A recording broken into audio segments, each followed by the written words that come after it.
கறிவேப்பிலை ஜூஸ் ஸ்கின்ல இருக்க பிளாக் மார்க்ஸ் எல்லாமே ரிமூவ் பண்ணும். அது எப்படி செய்யலான்னு பாருங்கள்.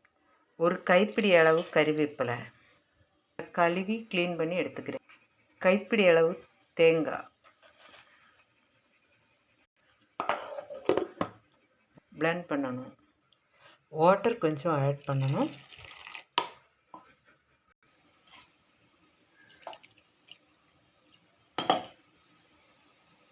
வெல்லம்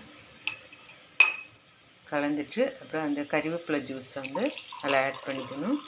நீங்கள் ஃபஸ்ட்டு கறிவேப்பிலை ஜூஸ் குடிக்கும்போது நமக்கு ஒரு மாதிரி தான் இருக்கும். ஆனால் இது ரொம்ப நல்லது, ஸ்கின்னுக்கு ரொம்ப நல்லது.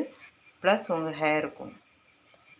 நீங்கள் கொஞ்சம் கூலிங்காக குடிக்க ஆசைப்பட்டேன்னா ஐஸ் ட்யூப் ஒரு 4-5 ஐஸ் ட்யூப் போட்டுட்டு அதையும் பிளெண்ட் பண்ணிவிட்டு அப்படியே குடிச்சிடுங்க. சூப்பராக இருக்கும். ஸ்கின்னுக்கு ரொம்ப ரொம்ப நல்லது.